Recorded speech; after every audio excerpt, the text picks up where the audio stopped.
Avant de commencer, une info importante. L'offre du cabinet Mon Bon Statut ferme définitivement le 31 juillet. Si vous vous posez des questions sur votre statut, vos charges ou encore votre fiscalité, c'est le moment ou jamais. Je prépare un nouveau format, plus stratégique, avec une vraie analyse de vos flux, de vos projets ou encore de vos enjeux patrimoniaux. Ce sera plus complet, mais surtout plus cher. Donc, si vous voulez bénéficier d'un accompagnement de qualité à un tarif qui ne reviendra plus jamais, réservez votre consultation avec mon offre Mon Bon Statut avant le 31 juillet. Le lien est juste en dessous dans la description de l'épisode. Bienvenue dans le podcast Lawher, le podcast qui vous permet de démystifier le droit et de le rendre accessible dans votre aventure entrepreneuriale en tant qu'entrepreneuse. Parce que dans Lawher, on pense que le droit et l'avocat doivent être les alliés de la réussite entrepreneuriale des femmes. On parlera donc d'entrepreneuriat, de cerveau reptilien, de contrat, de sororité ou encore de Beyoncé. Bonne écoute à toutes!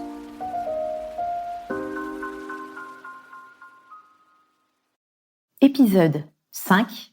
Quand l'amour joue des tours à l'entrepreneuse. Hello à toutes, je suis Estelle B, avocate en droit des affaires. J'espère que vous allez bien.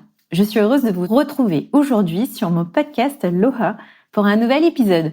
Et aujourd'hui, je vous propose un épisode un peu spécial qui mêle à la fois amour, argent et entrepreneuriat. Si vous êtes mariée et que vous êtes entrepreneuse ou que vous comptez vous lancer en tant qu'entrepreneuse, c'est un épisode que je vous recommande fortement d'écouter. Si vous avez envie de lancer un projet avec votre conjoint, même chose, écoutez l'épisode. Et si vous n'êtes pas marié, il sera quand même riche d'enseignements parce qu'on ne sait jamais ce que la vie nous réserve. Parce que dernièrement, j'ai reçu pas mal de personnes en consultation sur des questions de régimes matrimoniaux. J'ai vu aussi certains de mes proches faire des choix qui m'interrogent. C'est pour ça que j'ai eu envie aujourd'hui de vous proposer cet épisode pour vous aider à y voir plus clair. Peut-être que vous serez d'accord avec moi ou sans doute non. Parce que l'objectif justement de cet épisode, c'est de faire en sorte que vous vous interrogez sur votre situation personnelle. Souvent, mes interrogations viennent lorsque je rencontre des clientes qui me racontent leurs histoires. C'est comme par exemple cette cliente qui vient me voir et qui m'explique qu'elle veut divorcer.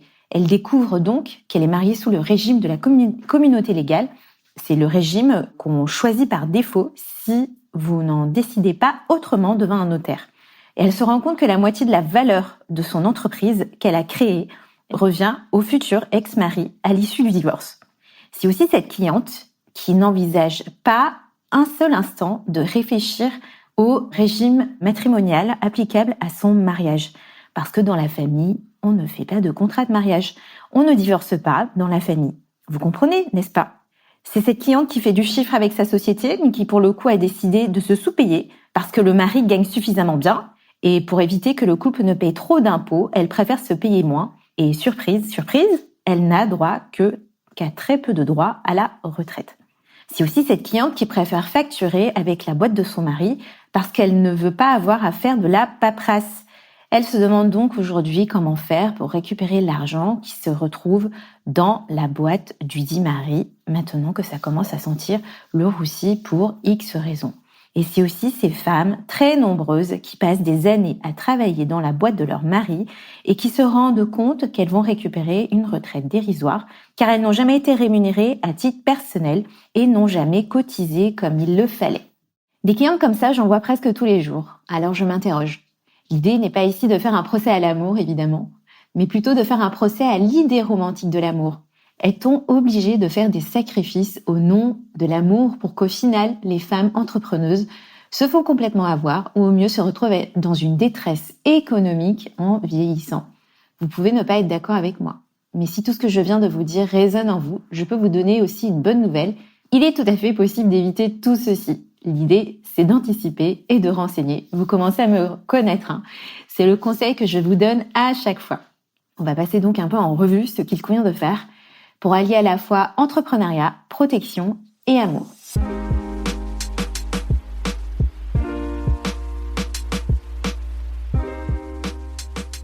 Donc premièrement, parlons d'entrepreneuriat et de régime matrimonial. Alors je rappelle brièvement les choses.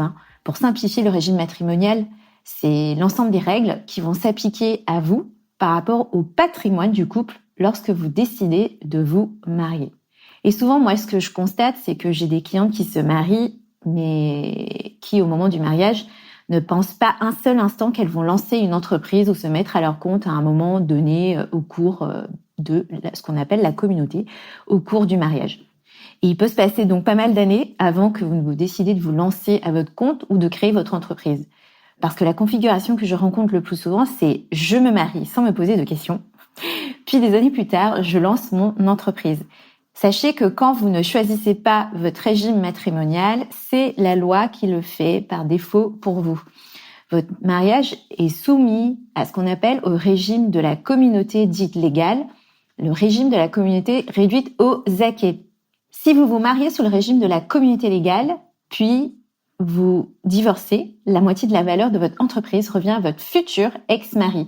Ce qui n'est pas forcément vrai si vous lancez d'abord votre entreprise, puis vous vous mariez ensuite et vous divorcez. Donc vous voyez, il y a un cadencement, l'ordre donc dans lequel vous faites les choses a quand même un impact.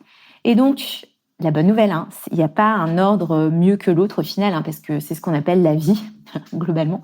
La bonne nouvelle, c'est qu'il est tout à fait possible donc de changer de régime matrimonial, même si vous avez pu vous marier sous le régime de la communauté légale. Et ce, en payant. Donc, parce qu'en fait, dès que vous changez quelque chose, ce qu'il faut savoir, c'est que juridiquement, il faut quand même prévoir un certain budget pour le faire. Alors, c'est l'autre question qui va venir, parce que si on parle de notaire, est-ce qu'en fait, il est nécessaire de faire un contrat de mariage lorsque vous décidez d'entreprendre? Alors, qu'on soit bien clair, Donc, effectivement, un contrat de mariage vous permet de vous mettre en séparation de biens. Donc, en cas de divorce, il n'y a aucune incidence réelle sur votre entreprise.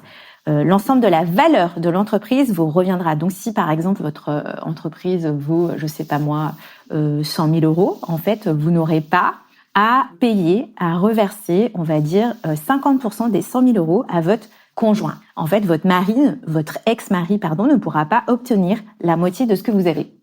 Ça, c'est ce qui se passe en général. Donc, certains de mes confrères ainsi que des notaires sont catégoriques. Pour eux, il vaut mieux mettre en place un contrat de mariage avec un régime de séparation des biens. Votre entreprise restera la vôtre si vous la cédez après le mariage. Moi, j'ai une autre opinion là-dessus. En fait, j'apporterai un peu plus de nuances. En fait, moi, dans mes consultations, j'ai déjà pu voir des époux se mettre d'accord sur le fonctionnement et surtout l'enrichissement du couple. Tu te dédies plus à ton activité entrepreneuriale et moi, je m'occupe des enfants pendant que tu travailles pour enrichir le foyer familial. Dans ce cas-là, la question qui peut se poser, c'est pourquoi est-ce qu'on conclurait un contrat de mariage qui, au final, ne me laisserait finalement rien. Et chose intéressante, j'ai aussi entendu en discutant avec des chefs d'entreprise, en fait, ils m'expliquaient qu'ils n'avaient pas fait de contrat de mariage parce qu'ils étaient bien conscients que sans leur femme, ils n'auraient jamais pu arriver à faire en sorte que leur entreprise en soit là maintenant, c'est-à-dire valoir des millions. À vrai dire, le maître mot, en fait, moi, ce que je veux surtout vous faire comprendre, c'est surtout qu'il faut en discuter avant de vous marier pour connaître réellement l'intention de votre futur mari ou votre future femme. Donc ça, c'est vraiment très, très, très important. Le notaire est là pour vous guider dans cette recherche de la volonté. Et si, typiquement, vous n'avez pas l'habitude de parler de sous avec votre conjoint, en fait, il peut être intéressant de demander à un tiers de vous aider sur ces points pour vous protéger comme il faut. C'est pour ça que, encore une fois, il n'y a pas de solution toute faite, mais plutôt une solution qui correspondra à vous et à votre mari. Alors, une fois qu'on a vu cette question cruciale du régime matrimonial, c'est-à-dire, lorsque vous vous mariez, quelles sont les règles en réalité qui vont s'appliquer à vous, typiquement, si derrière, il y a un projet entrepreneurial. Donc, le deuxième point important, c'est qu'on va parler du fait d'aider votre +1, lui-même est entrepreneur. Alors, c'est des clientes en général que j'ai plus rarement parce qu'elles ne sont pas elles-mêmes à la tête de l'entreprise, mais en fait que je les rencontre moi souvent dans les opérations de cession d'entreprise parce que je fais aussi ça, j'aide en fait les entrepreneurs à racheter ou à vendre en fait leur entreprise. Et souvent, moi ce que je constate, c'est que ça se matérialise de cette façon. En fait, c'est des femmes qui n'ont pas de mandat social. Qu'est-ce que ça veut dire? C'est qu'elles ne sont ni gérantes, ni directrices générales dans l'entreprise de leur mari. Donc, typiquement, elles n'ont aucun titre. Elles ne sont pas non plus associées. Donc, elles ne sont pas propriétaires au sens propre, donc des actions ou des parts sociales de leur entreprise. Et quelquefois, ces femmes, donc ça, c'est vraiment assez fréquent que je le vois. Et surtout, ces femmes, elles ne sont pas forcément rémunérées, ou sinon, lorsqu'elles le sont, donc c'est souvent de manière assez faible, en fait, pour éviter qu'il y ait trop de charges. Et en fait, malheureusement, c'est assez choquant ce que je vais vous dire, c'est que sur le papier, elles ne sont rien. Mais vraiment rien du tout. C'est hyper difficile à entendre, mais c'est la réalité. En fait, c'est un des effets collatéraux de l'invisibilisation du travail des femmes, et il est encore plus réel quand il s'agit d'aider l'entreprise de son mari ou de son partenaire. Évidemment, le mari ou le partenaire, en revanche, lorsque moi je rencontre cette typologie de dossier, quand je regarde, eux, en revanche, à hauteur de combien ils sont payés, ils sont évidemment pas payés à la hauteur, on va dire, donc de leurs femmes. Hein. Eux cotisent une rémunération très très confortable. Et souvent, ce qui se passe, c'est que le couple décide de faire les choses de cette façon parce que, en réalité, ils se disent c'est pas très grave. De toute façon, moi, l'entrepreneur qui suis à la tête donc de l'entreprise, je vais ramener de toute façon pas mal d'argent au foyer. Alors même si elles sont rien sur le papier, en réalité, moi, ce que je constate, c'est qu'elles en font beaucoup. Elles vont gérer les chiffres de l'entreprise, les appels d'offres, par exemple, les relations avec les fournisseurs, les relations clients, les ressources humaines, en plus de, évidemment, gérer la charge mentale domestique. Donc, en fait, moi, ce que je vois, c'est que ça ressemble beaucoup à la charge mentale, on va dire, de l'entreprise. Vous voyez, toutes les choses, on va dire, un peu chiantes un peu, on va dire, difficile en termes de relations, typiquement avec des fournisseurs et tout. Donc là, elles vont un peu plus arrondir les angles par rapport à leur mari. Moi, souvent, c'est des choses comme ça que je constate dans les opérations de cession d'entreprise. Et en fait, d'un point de vue assez objectif, c'est que ces femmes vont aider leur mari à faire fructifier l'entreprise qui a été créée par ce dernier. Et en fait, en réalité, il n'y a pas vraiment de souci à faire fructifier l'entreprise de son mari. Pourquoi ne pas faire bénéficier de ses qualités relationnelles et de son expérience ou encore de son réseau à son +1 ? En fait, le souci, le principal problème, c'est que sur le papier, elles n'ont pratiquement rien. Et le fait de ne pas être salarié ou mandataire social, le fait de ne pas être rémunéré, peut poser des problèmes en termes de protection sociale, c'est-à-dire tout ce qui est couverture sociale liée à la maladie, la maternité ou encore plus fortement la retraite, parce que malheureusement, ce sont des choses auxquelles en fait on ne pense pas foncièrement. Et là, je rajouterais donc la partie un peu juridique. Hein. C'est pour ça que le statut de conjoint collaborateur a été créé pour mettre en place une protection du conjoint. Donc souvent, donc le conjoint étant une femme, qui va aider l'entrepreneur à créer et à faire fructifier son entreprise.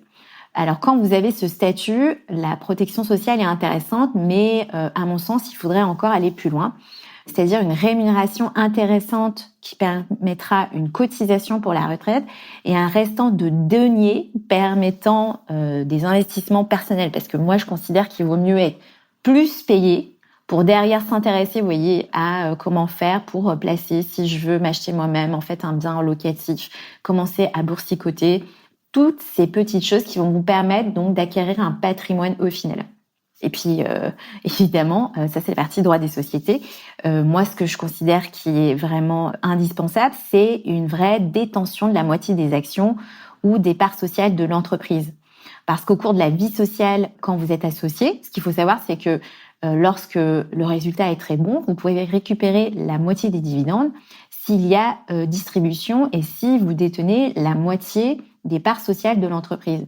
Et surtout, donc ça c'est l'hypothèse, on va dire un peu plus donc que je vous souhaite à toutes. Donc hypothèse de jackpot, en cas de revente de l'entreprise, vous récupérez la moitié du prix de cession, ce qui évidemment peut représenter beaucoup d'argent.